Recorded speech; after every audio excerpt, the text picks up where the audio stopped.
una de las cosas importantes se llamaba la serenata. La serenata. La serenata. Quema esas cartas donde yo he grabado, debajo de la ventana. Habían problemas, a veces te jondeaban tu guasimilla de miau. Desde que tiene un año, tú le estás dando el teléfono y el niño buscando. Se tropieza el niño con algo una raro. pareja desnuda haciendo, el niño le presta atención. Sí. Entonces ahí continúa. Cuando viene a tener 5 o 6 años, ya el niño con un teléfono. ¿Tú crees que el niño está buscando de qué estudio ni con qué nutrirse?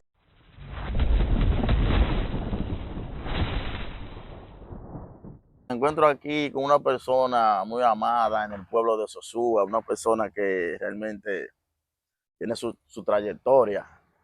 Para mí lo respeto mucho porque sabe de historia y sabe muchas cosas. Estoy aquí con una leyenda viviente, Abraham Tamares.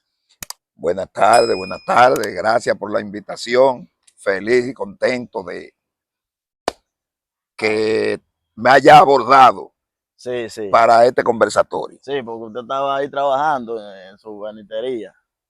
Y le llegaba, Abraham, venga, vamos. Y usted, por eso estamos así Yo me aquí. debo a ustedes. Mi gente, me pueden seguir en las redes sociales, @JMCreador, Tarepa Plus, que nos pueden también seguir en las redes sociales. De sus redes sociales para que la persona... A lo profundo te ve. A lo profundo te ve donde solo se dice la verdad. No Así. di que lo que otros callan, lo que otros no se atreven a decir. Abraham Tamares lo dice.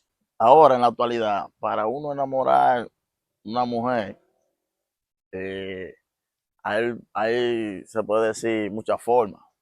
Una es que tiene que invitarla a salir, llevarla al cine, restaurante, comprarle ropa, ella se sienta bien, comprarle flores, también darle lo que necesita. Así es que se puede ahora mismo enamorar a una mujer. Porque ya las mujeres no están ni en sentimientos, de que no, porque ese es bonito, no, no. Mujeres andan en su cuarto. En la época de usted, ¿cómo usted enamoraba a una mujer? En la época nuestra, una de las cosas importantes se llamaba la serenata. La serenata. La serenata. Quema esas cartas donde yo he grabado, debajo de la ventana. Habían problemas, a veces te jondeaban tu guasimilla de miau. Y, y qué sé yo, las mujeres no eran exigentes.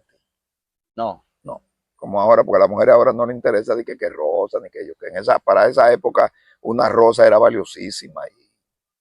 Y qué te digo, una serenata, la decencia de un hombre, eso era, hoy tú tienes que ser plebe. No, no tenían, no eran vanidosas. No eran vanidosas. Hoy tú tienes que ser plebe, en aquella época tú tenías que ser decente. Hoy tiene que ser plebe, hoy tiene que andar. Demigrarla verbalmente, ahí es que las mujeres caen y qué sé yo, para aquella época era diferente, por lo primero que generalmente tú tenías era a los padres Ah, de, sí. de, la, de la fémina que tú te interesaba. Era casi una investigación de qué familia viene, quién eres, cuál ha No, sido tu pero comportamiento para entonces. sí, ahora Siempre han habido los desacuerdos entre padre e sí, hijo, sí. que las muchachas se iban con una persona que no lo querían los padres de ella, pero así Oye, sucedía. los Pero eso padres, era limitado, sí. porque los muchachos de la época éramos criados que teníamos que respetar a todo el que era mayor que nosotros.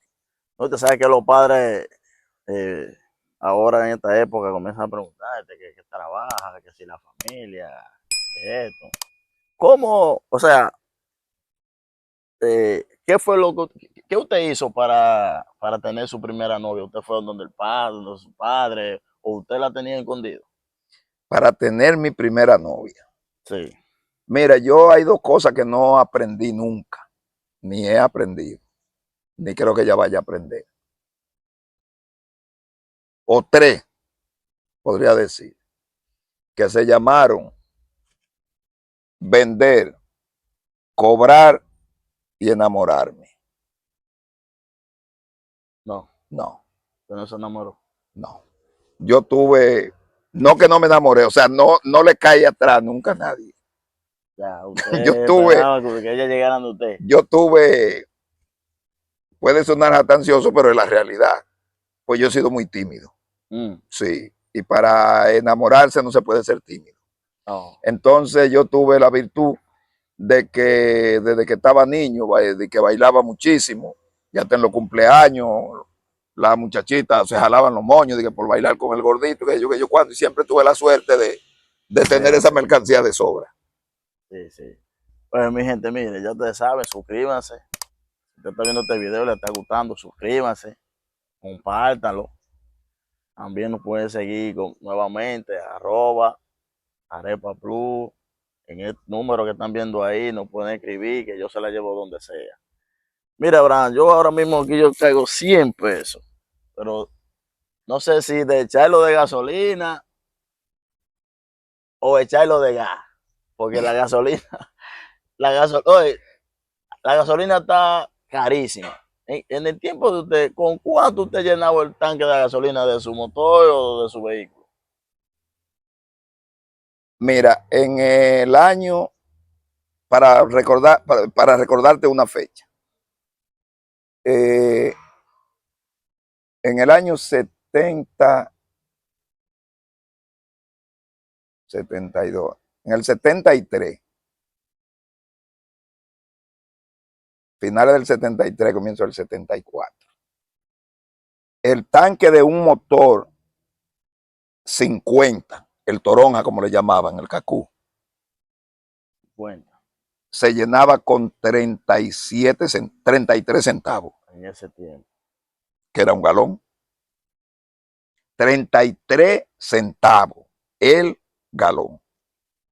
No, pero ahora yo creo que con 2 y pico, 100 y pico, que se, depende del tipo de motor que usted tenga, que se llena. Coge un galón, cualquiera que coja un galón, si le echa premium te va a costar casi 300.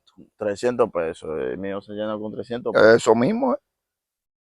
Pero usted sabe O sea que que tú lo calculas de 33 que costaba en la época y era gasolina. Y gasolina. era gasolina porque hoy eso, el octanaje, la calidad, eso ha disminuido. Ok. Ahí no ¿Y se a qué sabe el se cuánto. debe? ¿A qué se debe que la gasolina subió demasiado? A su entender. A mi entender, a lo que le llaman la globalización del comercio. Sí. La globalización del comercio, todo el mundo busca provecho, todo el mundo eh, piensa en hacerse multimillonario, no le importa pueblo, no le importa nada de eso. Todavía para esa época había algo de criterio en cuanto a lo que era la calidad, en cuanto a lo que gobernaban, tenían cierto sentir de pueblo y un sinnúmero de factores que a medida que las sociedades se van poniendo ambiciosas, van perdiendo su esencia. Sí. Pero mira, Abraham, ya. A veces uno, no quizá, yo como joven, yo escucho mi reggaetón, mi dembow. Pero a veces hay momentos que uno quiere estar tranquilo en su casa. Usted sabe, está ahí en paz. Ahora hay unos reggaetones que si usted tiene un niño en su casa, y que esto, y que... En la época de usted, ¿qué música usted escuchaba? En mi niñez escuchaba el bolero de los Panchos, los Tres Reyes, Junglares. ¿En su niñez? Sí, se oía. Se Esa era la oía. O música que se sea, oía. se oía. Porque no todo el mundo tenía un radio, no todo el mundo tenía una televisión. Por ejemplo, donde yo hice mi niñez, de mi año y medio a 9 años, que salimos de esa montaña donde le llaman la Cuesta de la Vaca. Yo llegué ahí de año y medio, 2 años, pues mi padre era eh, comerciante de café en donde yo nací, en la loma de los Cacao, San Cristóbal. Y en el 52, en el 54, el café se desplomó, él compraba finca a Ah, la ya. flor. Sí. El café se desplomó y de 30 bajó creo que a 54. Y mi padre quebró de un solo golpe. Entonces tuvo que hipotecar la propiedad y nos fuimos a esa montería. Esas eran selvas que el ser humano no le había tocado nunca, árboles de 30, 40 metros. Entonces, en 10 o 15 casas que habían en esa selva, no casas, ranchos, chozas, había un solo radio, que era de un hombre llamado Manuel. Y ahí cogíamos los domingos a oír música. Y ahí recuerdo que una de las primeras músicas que oí fue metiste la pata, de los compadres. Los merengues del trío Reynoso, en la época, de Ñico Lora, y esos boleros de los Panchos, y después ya en los pueblos había un tanto más, era un tanto más variante, se escuchaba el danzón, se escuchaba el son cubano más amplio, porque yo te digo que escuché ese tema. Escuchó ese tema por primera vez. Correcto, pero ya en los pueblos había más, pero no había música alborotada. No había música comercial, se puede decir. Bueno, no alborotada, porque la música ha sido comercial siempre, aunque para esa época dejaba menos dinero. Sí, sí. Pero era una música con letra, porque tenían reglamentos.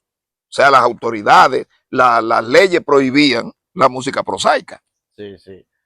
Mire, no sé si era que no había en esa época, que yo he visto un par de videos de los merengueros, que se dejaban como el pajón, como sin cerquillo y sin una recortadita. No sé si era si era una moda o era por la época que había que estar así, porque usted sabe que ahora nosotros jóvenes estamos recortaditos siempre, una moda, una peladita. Entonces, o sea, cómo usted se pelaba en su época, en esa época, en la época, usted puede decir, en la época dorada del merengue? Mira, esa fue la época del afro, el zapatacón y el pantalón campana, el poliete. En los años 60, la onda de la música de la juventud fue la música de la nueva ola, el tweet. Muévanse todos a bailar. Entonces, ahí estaba, eso trajo la minifalda, los tigres subieron, las mujeres subieron la falda y los tigres bajaron el pantalón. Sí. Entonces, para esa época, cuando salen las minifaldas, o sea, eran las mujeres más plebe del mundo las que se ponían una minifalda. Entonces, los muchachos de esa época, de la nueva ola, le entregan la antorcha a la salsa en los 70, a los salsómanos. Sí, sí. Entonces los salsómanos vienen con el afro. ¿Por qué? Porque es una señal de donde viene la salsa. La base fundamental de la salsa es el tambor africano. Entonces, África. Okay. Entonces, viene el afro. Los muchachos montan unos zapatacones para verse más imponentes, porque siempre ha habido la juventud que ha querido verse imponente. Siempre ha tenido una forma de tratar de verse imponente. Entonces, sí, se pone de moda el poliéster, una vaina más caliente que el diablo, pero hoy no hay quien se lo ponga. Pero en esa época el que no tenía poliéster no estaba vestido. No estaba en la moda. No estaba en la moda. Entonces se hacían los conjuntos campana de poliéster, el zapatacón y el afro. Competían los afros, los afros más bonitos, los más grandes y los más... Esa era la competencia de la época. Entonces, la música, cada década ha traído su música. Esa música se convierte en vibración, la vibración se convierte en movimiento y el movimiento se convierte en comportamiento. Cada una de las décadas que te he venido mencionando ha traído ese ciclo. Ese ciclo sí, sí.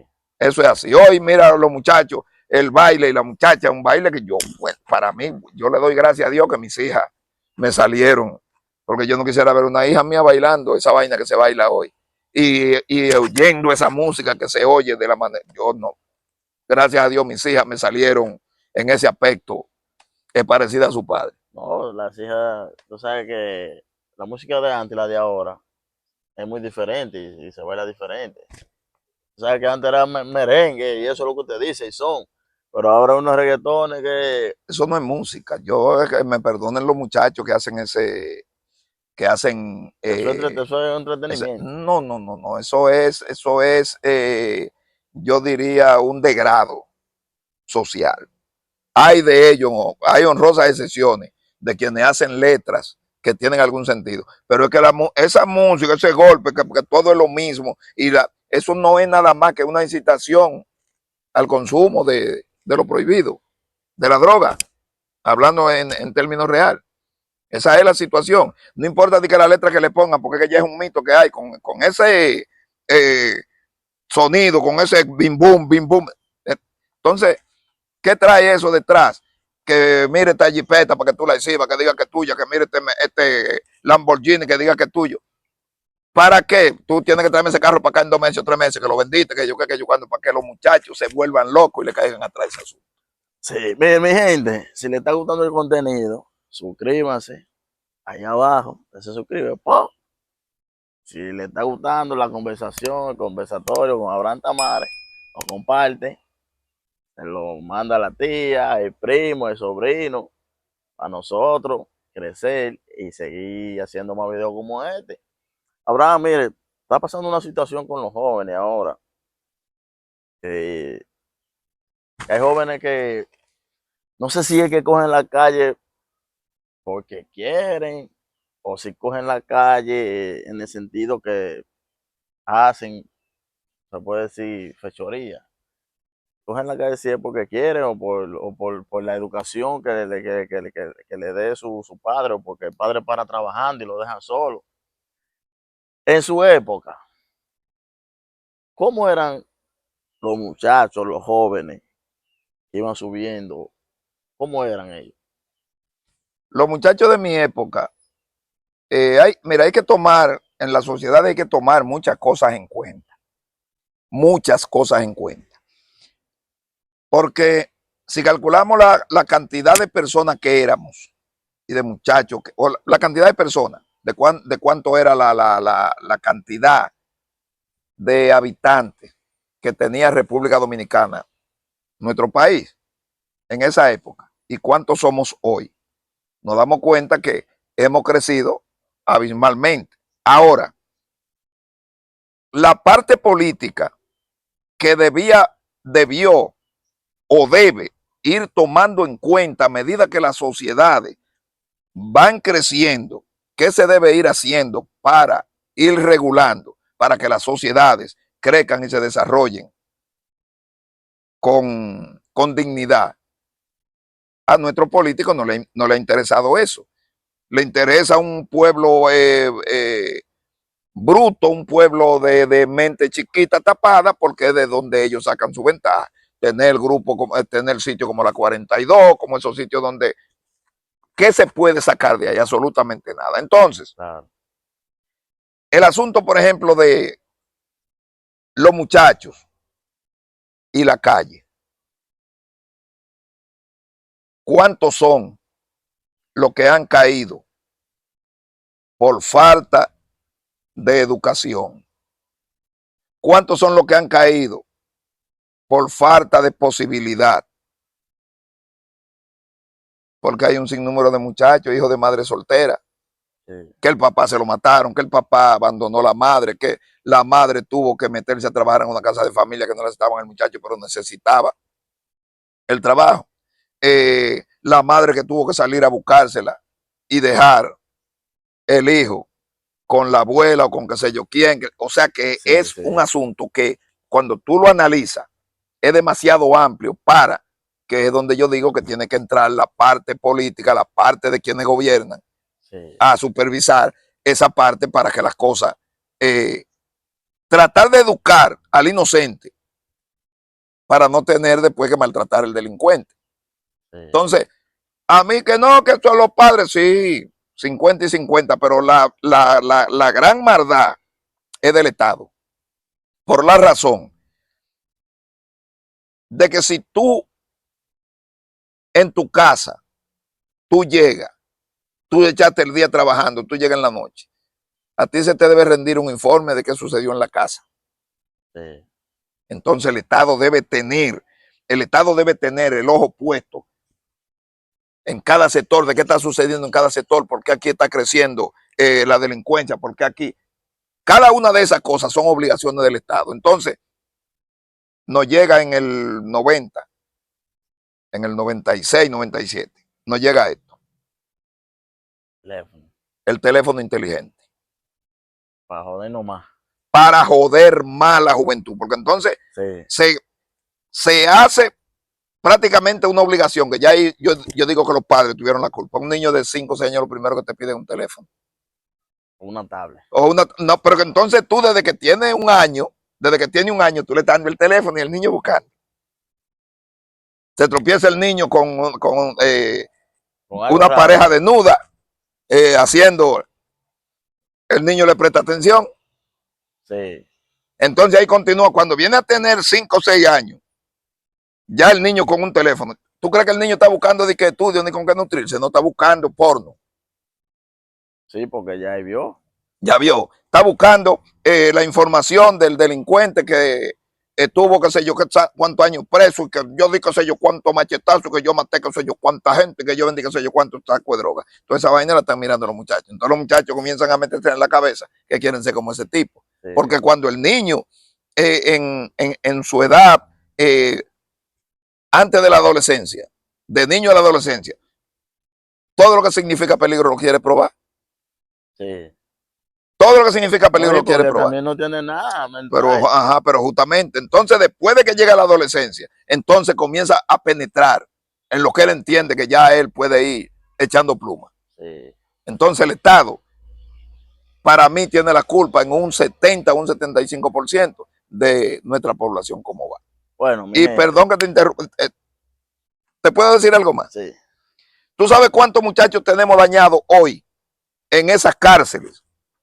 Muchachos que pudieron rescatarse porque cayeron presos porque lo